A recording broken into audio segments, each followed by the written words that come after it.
ఈరోజు మరి ప్రపంచం అంతా కూడా మట్టల ఆదివారము అని చెప్పి జ్ఞాపకం చేసుకుంటూ ఉన్నాము. మట్టలు దేనికి సూచన అంటే విజయాన్ని సాధించినప్పుడు ఆ యొక్క దేశము, ఆ యొక్క ప్రజలు వారు సంబరాలు చేసుకుంటూ మా రాజు వచ్చాడు, ఇంతకాలం మేము బానిసత్వంలో ఉన్నాము, అయితే మా రాజు యేసు ప్రభు వారు మమ్మల్ని విమోచించే రాజు ఆయన వచ్చారని చెప్పి ఆనాడు మొదటి మట్టల ఆదివారాన్ని వారందరూ కూడా జ్ఞాపకం చేసుకున్నారు. విశ్వాసులైన మనమందరం కూడా యేసు ప్రభు వారు మన రక్షకుడైన రాజుగా ఆయన ఉన్నాడు. మన ముందు ప్రభు బల్ల ఉంది. జనరల్గా ప్రపంచంలో ఇలాంటి రాజుని మనం ఎక్కడ కూడా చూడం. గమనించండి, ఈ లోకము బోధించేది ఏంటంటే దుష్టులను శిక్షించండి, మంచివారిని రక్షించండి అని చెప్పి మన భారతదేశంలో మనం వింటూ ఉంటాం. అయితే వాస్తవం ఏంటంటే ఈ భూమి మీద మంచివారు ఎవరు కూడా లేరు. ప్రభు చెప్పాడు, ఒక గుడ్డివాడు ఇంకో గుడ్డోడికి దారి చూపించగలడా? చెడ్డవాడు ఇంకో చెడ్డవాడికి మంచి మార్గాన్ని ఎన్నడూ కూడా చూపించలేడు. సో ఖచ్చితంగా ఈ లోకాన్ని రక్షించాలి, ఈ లోకానికి రాజుగా ఉండాలి అంటే ఒక మంచి రాజే, ఒక పరిశుద్ధమైన రాజే ఈ లోకానికి అవసరము కావాలి కూడాను. ఈనాడు యేసు ప్రభు వారు యెరూషలేం పట్టణానికి ఆయన బయలుదేరి వెళ్తుండగా ప్రజలందరూ కూడా మట్టలు పట్టుకుని, అంటే సంతోషానికి ఒక చిహ్నంగా వారందరూ కూడా యేసు ప్రభుని ఆహ్వానిస్తూ ఉన్నారు. అయితే మనం ఎప్పుడైతే రక్షణ పొందామో అప్పుడే యేసు ప్రభు వారిని మనందరి హృదయాల్లో రక్షకుడిగా మనము ఆహ్వానించి ఉన్నాము. మన రాజుగా, మన ప్రభువుగా యేసు ప్రభు వారిని రక్షణ పొందిన మీరందరూ కూడా ఆయనని ఆహ్వానించి ఉన్నారు. మన రాజుగా, మన ప్రభువుగా మనం నడిపించేవాడిగా ఉన్నాడు. అందుకనే మనము ఈ యొక్క వచనాన్ని కూడా రాసుకుంటాము స్టిక్కర్ మీద. ఈ గృహానికి, ఈ ఇంటికి నాకును క్రీస్తే అధిపతి అని చెప్పి మనం రాసుకున్నాము. గమనించండి ప్రియ సహోదరి సహోదరుడా, మరి దేశానికి కావలసిన రాజు ఎవరైనా ఉన్నారు అంటే అది ఖచ్చితంగా యేసు ప్రభువారే. యేసు ప్రభువారి యొక్క మాటలు, ఆయన యొక్క ప్రసంగాలు ఈ యొక్క దేశానికి అతి అవసరము. ఈ దేశం యొక్క చెడుతనం పోవాలి అన్నా, ఈ దేశం యొక్క లంచగొండితనం పోవాలి అన్నా, ఈ దేశం బాగుపడాలన్నా, దేశ సంపద కొద్దిమందే తినే కన్నా దేశ సంపద ప్రజల సంపదగా ఉండాలి అన్నా కూడా ఖచ్చితంగా ఈ దేశానికి యేసు ప్రభువారే రాజుగా ఉండాలి. అయితే మన దేశంలో చాలామంది ఏం చేస్తున్నారు అంటే ఈ రాజు మాకు వద్దు, ఈ రాజుని రిజెక్ట్ చేసి వేరే రాజుకి జేజేలు జేజేలు కొడుతూ ఉన్నారు. అయితే ఈ రాజు ఎలాంటి రాజు అంటే జకరియా 9వ అధ్యాయము 9వ వచనం నుంచి మనం చదువుకుందాం. దయచేసి మీ బైబిల్ గ్రంథంలోను, పాత నిబంధన గ్రంథంలో నుంచి, జకరియా గ్రంథంలో నుంచి దేవుని వాక్యాన్ని మనము చదువుకుందాం. ఇప్పుడు కూడా ప్రపంచ దేశాల్లో యుద్ధాలను చూస్తూ ఉన్నాము. అమెరికా దేశము, ఇస్రాయల్ దేశము, ఇరాన్ దేశము, చుట్టుపక్కల ఉన్న దేశము, వీళ్ళందరూ కూడా యుద్ధాలు చేస్తూ ఉన్నారు. ప్రతి యుద్ధము ప్రపంచంలో మనం ఏం చూసాము అంటే రాజులు సైన్యాన్ని పంపించి సైన్యము చనిపోతే రాజు పారిపోవటము మనము చూసాము. రాజు సైన్యాన్ని పంపిస్తే ఆ సైన్యము యుద్ధం చేసి వారు చనిపోవటం మనం చూసాము. అయితే ప్రపంచ చరిత్రలో ఒకే ఒకసారి రాజు చనిపోవటం మనం చూస్తున్నాము. రాజు చనిపోయి ప్రజలకి రక్షణ ఇచ్చాడు, అది ఇక్కడ మనం చూస్తూ ఉన్నాము. ప్రపంచంలో మరి రాజులు ఏం చేస్తారు? రాజులు ప్రజల మీద పడి వారు తింటారు. కానీ మన రాజు, ఆయన్ని మనం భుజిస్తూ ఉన్నాం, మన రాజుని మనము భుజిస్తూ ఉన్నాము.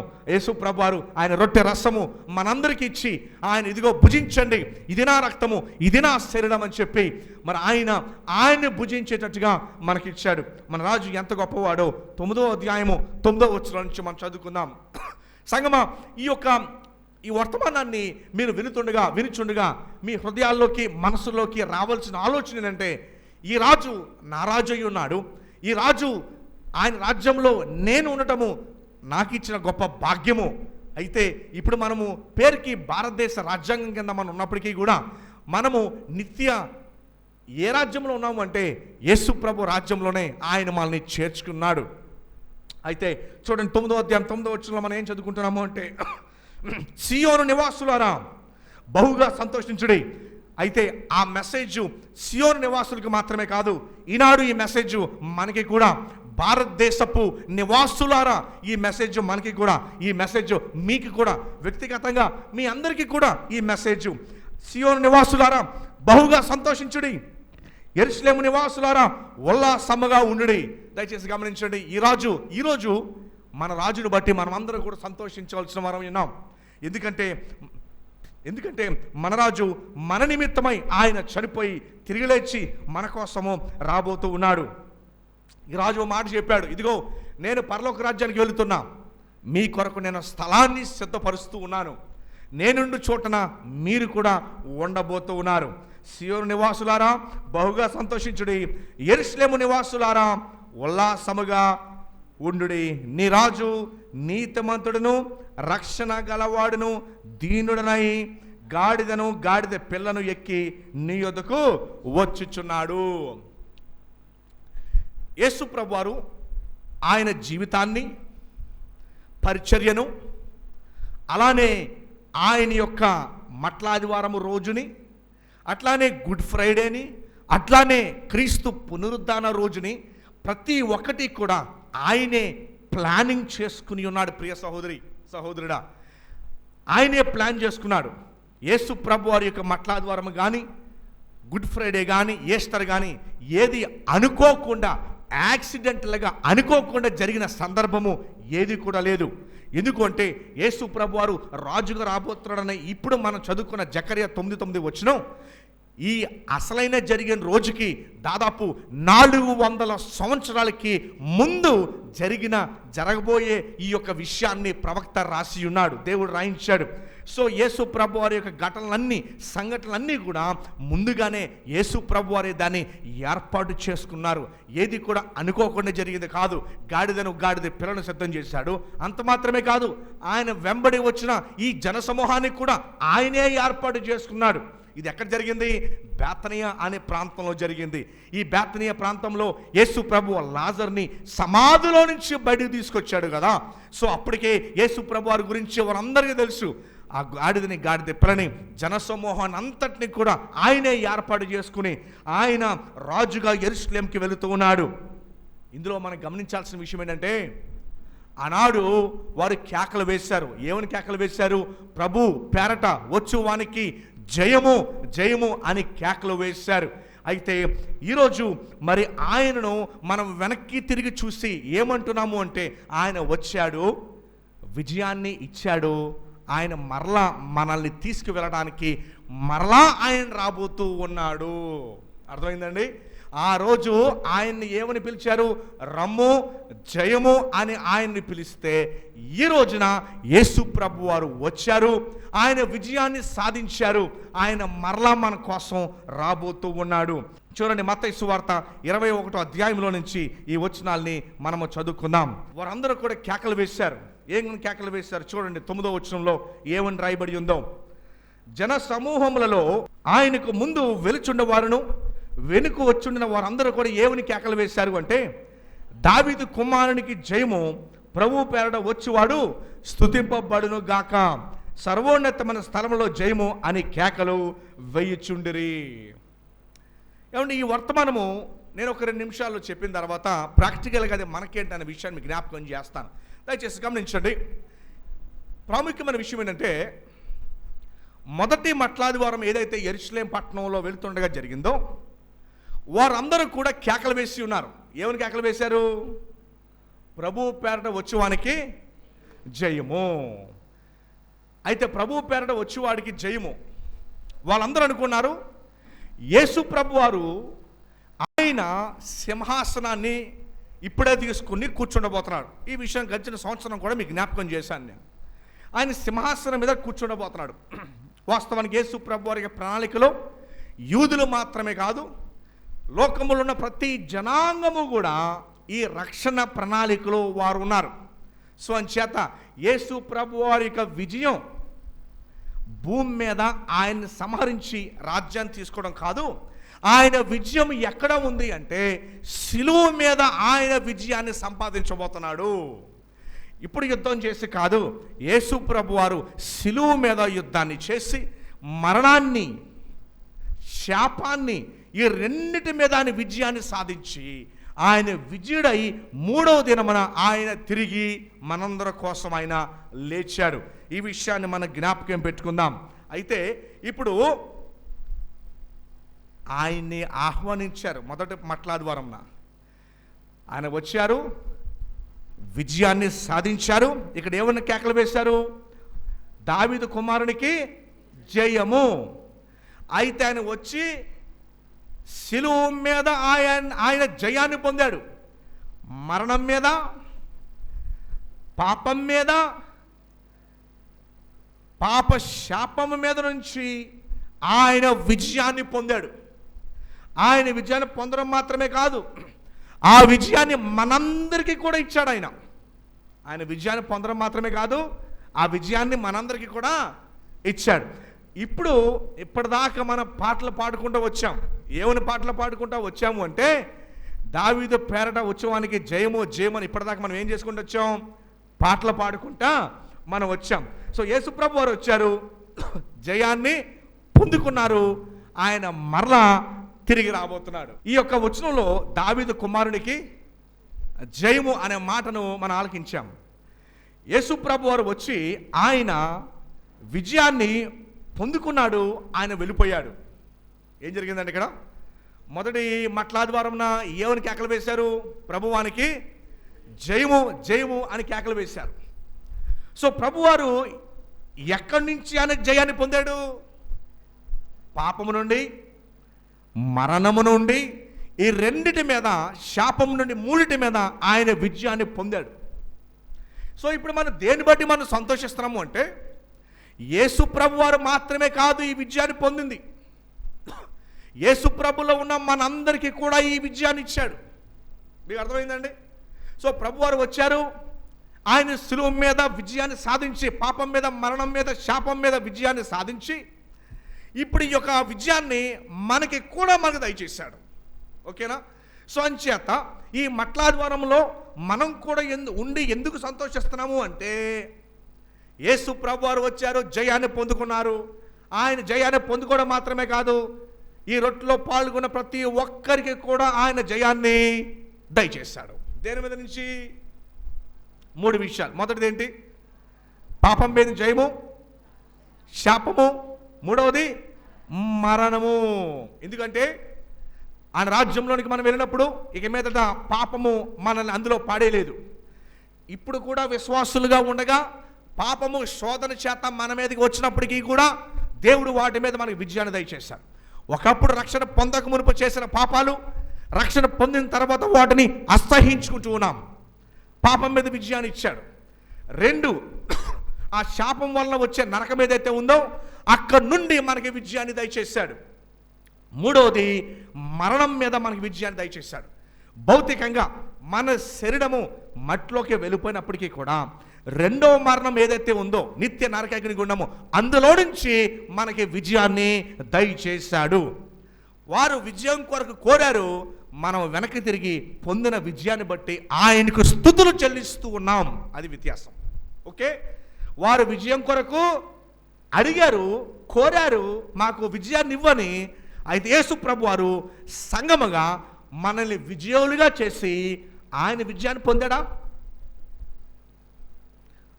మనము కూడా విజయం పొందామని ఎలా చెప్తున్నామంటే, అదిగో ఆయన శరీరములో మన పాలు పొందులు పొందినప్పుడు మనం చెబుతూ ఉన్నాము, మీ విజయంలో మమ్మల్ని కూడా చేర్చి మనల్ని కూడా విజయులుగా దేవుడు చేశాడు. అర్థమైందండి? సో మొదటి మట్లాదివారం ఏమని అడిగారు వాళ్ళు? హోసన్నా అంటే ఒక క్రై, ఒక ఏడుపు. ఏమని? ప్రభువా మమ్మల్ని రక్షించండి.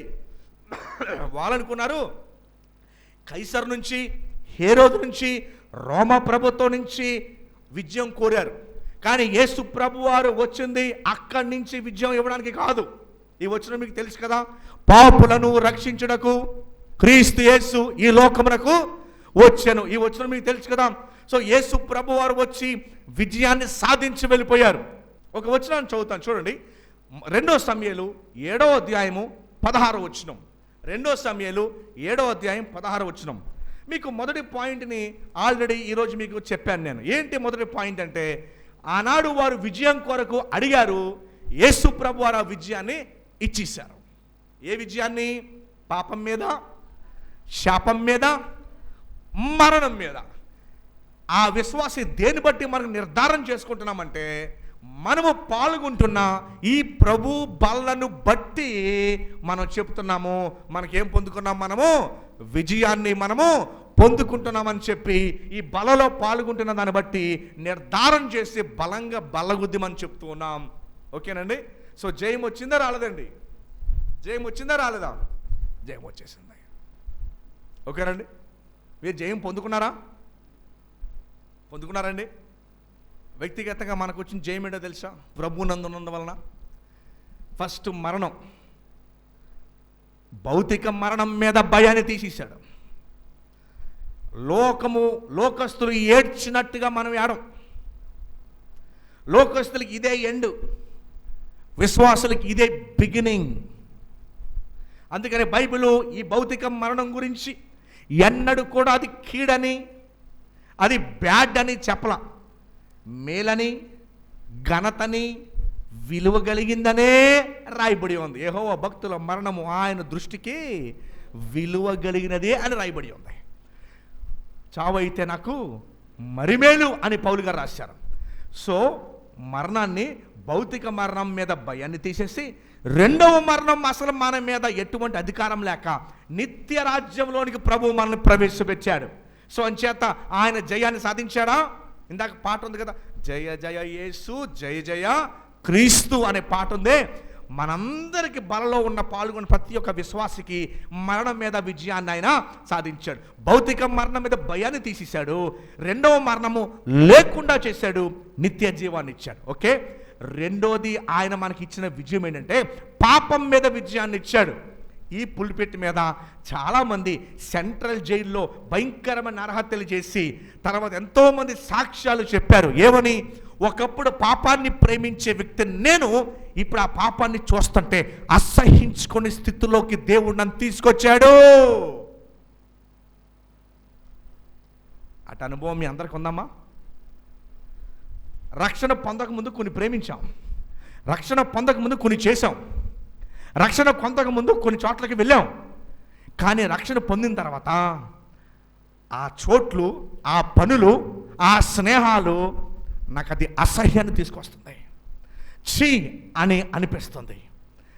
యేసు ప్రభు వారు నిజంగా రక్షణ పొందిన వ్యక్తికి ఆయన ఏం తీసుకొచ్చారంటే పాపం మీద విజయాన్ని తీసుకొచ్చారు. అర్థమవుతుందమ్మా? 2 విజయాలు. మూడోది ఏంటంటే పాపము మన మీద పెట్టిన శాపం ఉందే, నరకం, అది యేసు ప్రభు వారు శిలువ మీదకి వెళ్ళి ఆయన మరణించి అందులో నుంచి విడుదల మనకు దయచేశారు. అర్థమైందండి? ఎందుకంటే ప్రపంచ మతాలు ఏం నేర్పిస్తున్నాయో తెలుసా? నీ కర్మకి నువ్వే చావు. ఏం నేర్పిస్తున్నాయి? నీ కర్మకే నువ్వే చావు. ఇంకొన్ని ఏం నేర్పుతున్నాయంటే దేవుని చిత్తం. కానీ గమనించాల్సిన విషయం ఏంటంటే యేసు ప్రభు వారు ఖచ్చితంగా ఈ 3 విజయాల్ని మీకు దయచేశాడు. ఈరోజు మనము మట్లాదివారంలో నిజముగా పాల్గొంటున్నామంటే అర్థం ఏంటో తెలుసా? నేను ప్రభు బలలో పాల్గొని ఆ 3 మీద నాకు విజయాన్ని దయచేశాడు. ఎంతమంది సంతోషంగా ఉంది? చేయొత్తండి. ఎస్, ఆ 3 మీద నాకు విజయాన్ని దయచేశాడు, అందుకని నాకు సంతోషంగా. ఇది మామూలు సంతోషం కాదు. ఇది జానథన్ ఎడ్వర్డ్స్ అని 1780లో భక్తుడు ఏమన్నాడంటే, ఆనాడు ఈ కేకలు వేశారు కదా, హోసన్నా జయము, ప్రభు పేరట వచ్చామని జయము అని కేకలు వేశారు. సంతోషంతో వారు కేకలు వేశారు. మానవునికి 6 జ్ఞానేంద్రియాలు ఉంటాయి. 6 చూపు ఒకటే, టేస్ట్ నాలుక ఒకటే, వినికిడి చెవి ఒకటే, చూపు చూడటం ఒకటే, టచ్ స్పర్శ ఒకటే, తర్వాత ఆలోచించగలిగిన జ్ఞానం 6. ఇలా 6 జ్ఞానేంద్రియాలతో మొదటి మట్లాదివారం రోజున ఓ సన్న జయము అని వారు కేకలేసి ప్రభుకి పాడితే, ఇప్పుడు మనము యేసు ప్రభువాన్ని చూచిన మనము, పరిశుద్ధాత్మ దేవుడుని నివసింపజేసుకుంటున్న మనము, మన దేహాన్ని ఆలయముగా చేసుకున్న మీరందరూ, ఆయన అన్నాడు 6 జ్ఞానేంద్రియాలతో కాదు 1000 జ్ఞానేంద్రియాలతో మీ యావత్తు హృదయంతో అన్నిటితో కూడా ఆయనకి పాటలు పాడాలి అని చెప్పాడు. ఓకేనండి. సో ఈరోజు మట్లాదివారంలో మీరు విన్న వర్తమానం ఏంటి? యేసు ప్రభు వారు మనకి ఏం దయచేశారు? వారు విజయాన్ని అడిగారు, యేసు ప్రభు వారు విజయాన్ని మనకి దయచేశారు. అయితే ఆయన తన రాజ్యాన్ని కూడా స్థాపించుకోబోతున్నాడు. ఎప్పుడు స్థాపించుకోబోతున్నాడు అంటే, సంఘయుగం నడుస్తుందా, సంఘం ఎత్తబడుతుందా, ఎత్తబడగానే 7 సంవత్సరాల శ్రమకాలం భూమి మీద, 7 సంవత్సరాల విందు పరలోకంలో, గొర్రెపిల్ల విందు. 7 సంవత్సరాలు అవగానే ప్రభు యొక్క రెండో రాకడ రాగానే ఆయన శత్రు సైతానులందరినీ కూడా 1000 ఏండ్లు బంధించి భూమి మీద యెరూషలేము పట్టణం నుండి ఆయన ప్రపంచాన్ని 1000 ఏండ్లు ఏలబోతున్నాడు. ఇది జరగబోయే సత్యం. నేను మరలా మీకు జ్ఞాపకం చేస్తున్నా, రక్షణ పొందిన మీరు ఆ రక్షణలో మనం అందరం ఉన్నాం. ఎందుకంటే 2వ రాకడలో ఆయన రాబోతున్నాడు. ఇప్పుడు ఆ మట్లా ద్వారంలో మనం అందరం కూడా ఉన్నాం. వాళ్ళేమో విజయాన్ని అడిగారు, ప్రభువా మాకేం దయచేయి, రక్షణ దయచే, హోసన్న రక్షణ దయచే, రక్షణ దయచే అని. ఇప్పుడు మనమందరం ఏమంటున్నాం, ఆ రక్షణ మాకు దయచేసినందుకు మీకు స్తోత్రాలు. సో మనకు విజయం వచ్చిందా? రక్షణ పొందిన వారు ధన్యులు ఖచ్చితంగా. ఫిలిప్పీలకు రాసిన పత్రిక 2వ అధ్యాయము 6వ వచనం. ఫిలిప్పీలకు రాసిన పత్రిక 2వ అధ్యాయము 6వ వచనం. ఈ రాజు ఎటువంటి రాజు? ఒక 3 పేర్లు మీకు నేను జ్ఞాపకం చేస్తాను. నేను ఈ రాజు ఎటువంటి రాజు అని. 6వ వచనం. మన రాజు ఎటువంటి రాజు అంటే, ఆయన దేవుని స్వరూపం కలిగిన వాడై ఉండి దేవునితో సమానముగా ఉండుట విడిచిపెట్టకూడని భాగ్యం అని ఎంచుకోలేదు, కానీ మనుషుల పోలికగా పుట్టి దాసుని స్వరూపము ధరించుకొని తన్ను తాను రిక్తునిగా చేసుకునేను. మొదటి రాజు పేరేంటో తెలుసండి? సేవకుడైన రాజు. అమ్మా, ప్రపంచంలో సేవకులైన రాజులు ఎక్కడ ఉంటారా? యేసు ప్రభు వారు అన్నారు, నేను పరిచర్య చేయించుకోవడానికి రాలా, పరిచర్య చేయడానికి వచ్చా. అందుకని ఎలాంటి రాజు అంటే సేవకుడైన రాజు. ఎంత సేవకుడైన రాజు అంటే శిష్యులు పాదాలు కడిగిన రాజు ఈయన. ప్రపంచంలో పాలాభిషేకాలు, పోలాభిషేకాలు, గజమాలాభిషేకాలు, ఎలాంటి అభిషేకాలు చేయించుకున్న వారు ఉన్నారు. కానీ మన రాజు ఎట్లాంటి రాజు అంటే, యేసు ప్రభు వారు ఎక్కడ జన్మించారండి? ఆయన నిర్ణయించుకొని అక్కడ జన్మించారా? కుదరక జరిగిందా? ఆయన నిర్ణయించుకొని జన్మించారు. ఎందుకు? ఆయన రాజులకు రాజు, ప్రభువులకు ప్రభు. భూమి ఆకాశములను మాటతో సృజించిన ఈ దేవుడు ఆయనే డిసైడ్ అయ్యారంట. ఏమని? ఎక్కడ జన్మించాలి? విచిత్రం చూడండి. రాజులను అభిషేకించి జ్ఞానులు వచ్చి రాజులు సహితము నమస్కారం చేస్తారంట. ఎవరికి? జ్ఞానులకి. కానీ ఈ జ్ఞానులే ఈ పశువుల తొట్టులో పరుండబడిన ఆ చిన్న శిశువుకి సాష్టాంగ నమస్కారం చేశారంట. అలాంటి రాజు జన్మించింది ఎక్కడ అంటే పశువుల తొట్టిలో. ఎందుకో తెలుసా? అలాంటి మురికిలో ఉన్న మనలందరినీ రక్షించడానికి, అలాంటి మురికిలో ఉన్న మనలందరినీ ఆయన దగ్గర చేర్చుకోవడానికి.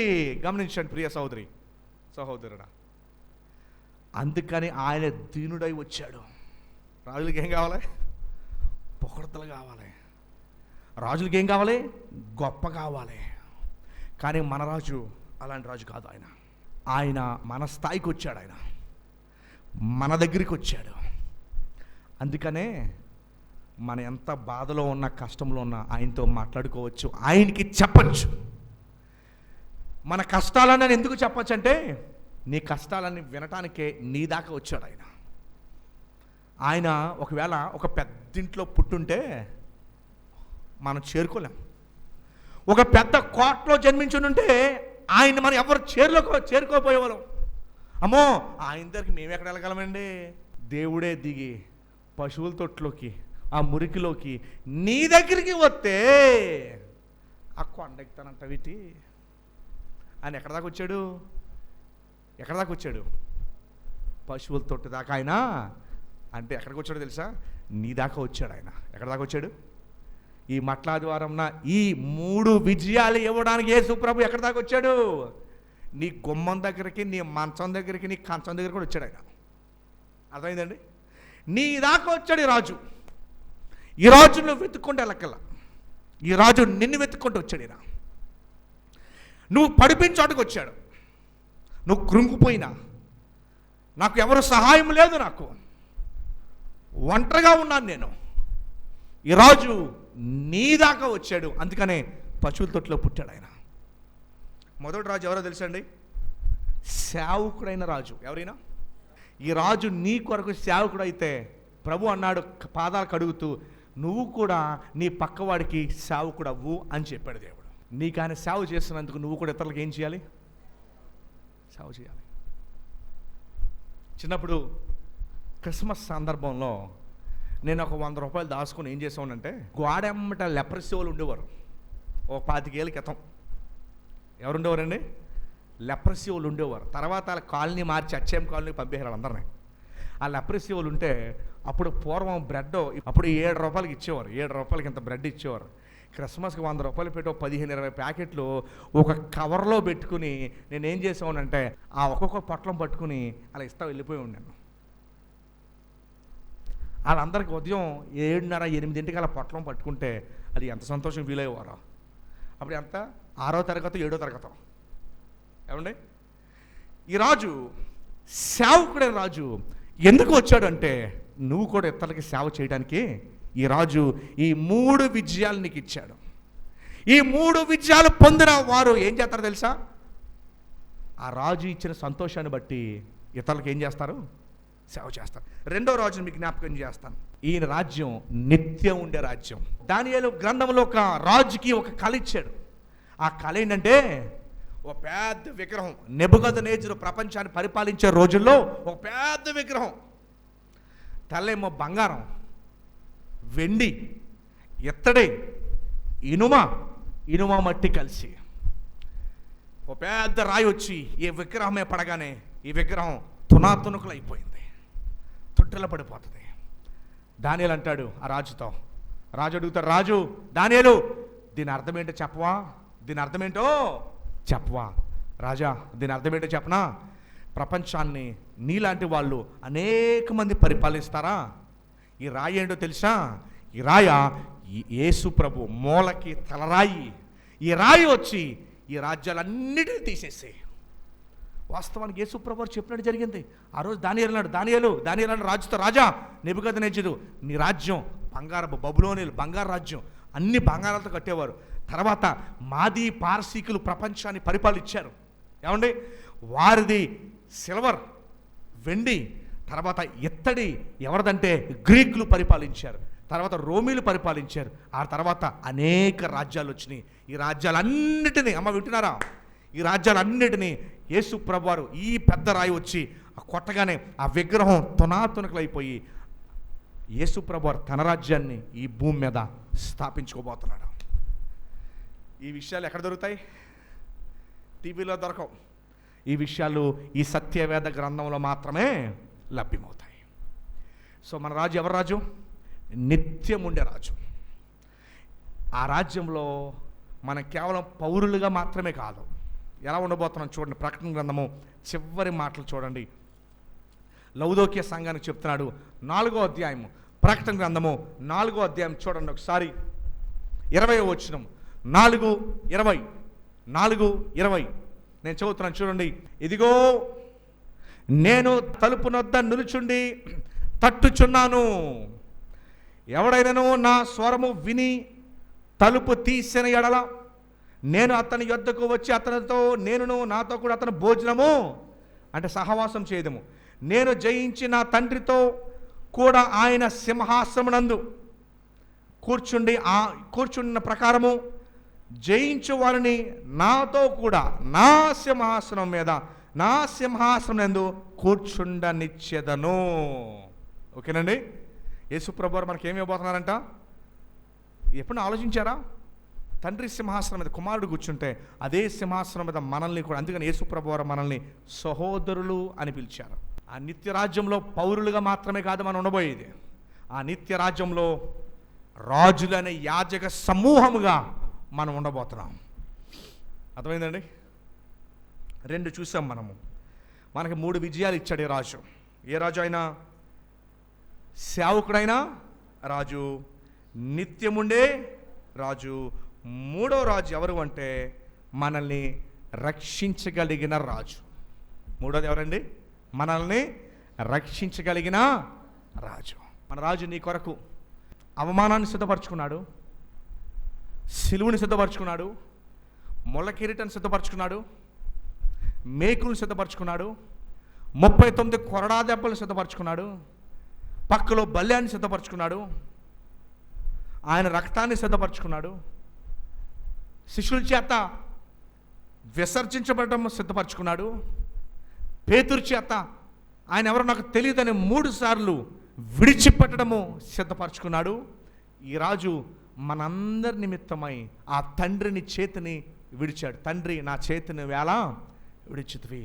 మన రక్షకుడైన రాజు మనల్ని రక్షించడానికి ఆయనకున్నవన్నిటిని విడిచిపెట్టి ఈ భూమి మీదకి అన్యాయపు తీర్పు నుండి ఆయన పొందాడు. ప్రపంచంలో ఏ కోర్టులో కూడా నాకు ఈయనలో ఏ తప్పు కనబట్లేదు అయినా కూడా చంపేయండి అని ఏ కోర్టులో అని చెప్తారండి? యేసు ప్రభు వారి గురించి ఈ మాట చెప్పారు. ఈయన ఒక్కడే మౌనంగా ఉండిపోయాడు. ఎలా ఉండిపోయాడండి?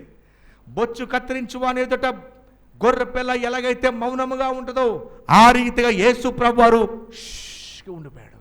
అందరికీ షాకింగ్ ఏంటో తెలుసండి, నీ మీద ఇన్ని నెపాలు మోపుతుంటే నువ్వు ఒక్క మాటలు కూడా మాట్లాడవేంటి?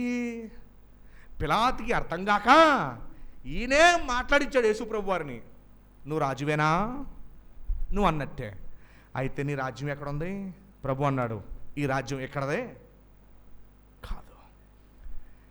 యేసు ప్రభు వారు ఏ పాయింట్లో కూడా మాట్లాడలా. ఆయన మాట్లాడింది ఎక్కడ తెలుసా? మరలా గురువారం నైట్ తర్వాత మరలా ఎక్కడ మాట్లాడే తెలుసా? ఆయన మరలా సిలువ మీదే మాట్లాడాడు. ఆయన పలికిన 7 మాటలు ఆ రోజు శుక్రవారం మనం వింటాం. తండ్రి, వీరేమి చేయించున్నారు వీరు ఎరగరు. అదేంటది? ఆయన్ని పట్టుకున్నప్పుడు కానించి ఇప్పటిదాకా ఎక్కడ కూడా ఆయన నోరిప్పి మాట్లాడాల. వై? ఎక్కడా మాట్లాడకుండా సిలువ మీద మాత్రమే ఎందుకు మాట్లాడారు? అది కూడా సిలువ మీద పలికిన మాటలేంటి? ప్రభువా, వీరేమి చేయించున్నారు, తండ్రి వీరేమి చేయించున్నారు వీరెరుగురు వీరిని. అదా, నేడు నీవు నాతో పాటు పరదైసులో దప్పుకొనుచున్నాను, తండ్రి నా చేతిని ఎలా విడిచితివి, నా ఆత్మ నీకు అప్పగించుకుంటున్నాను, ఇది సమాప్తమైనది. ఏ విషయాలు మాట్లాడారు ఆయన? ఆయన సిద్ధపడిన విషయాలు మాత్రమే మాట్లాడారు. గురువారం నైట్ అర్ధరాత్రి పట్టుకుంటే శుక్రవారం మధ్యాహ్నం దాకా కనీసం ఒక్క మాట కూడా మాట్లాడదు ఆయన. ఎందుకు మౌనాన్ని వహించాడు? అప్పటికైనా అడుగుతూనే ఉన్నారు ఆయన్ని, ఏం మాట్లాడవేంటి, ఏం మాట్లాడవేంటి, ఏం మాట్లాడవేంటి, ఏం మాట్లాడవేంటి, ఎందుకు నోరెప్పులా? ఎందుకంటే ఆయన సిద్ధపడి వచ్చాడు ఆయన. ఎందుకు, ఎలా వచ్చాడు ఆయన? సిద్ధపడి రెడీ అయ్యి ఈ 3 విజయాలు మట్లాదివారం రోజున బలలో పాల్గొన్న ప్రతి విశ్వాసకి దేవుడు ఇది మీకు ఇచ్చాడు. అంతే, అయిపోయింది. ఆమేన్.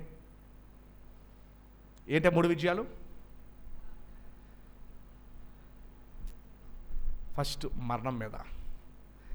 రక్షణ పొందిన వ్యక్తులకి ఈ భూమి మీద ఇచ్చే మరణం 0 భయం.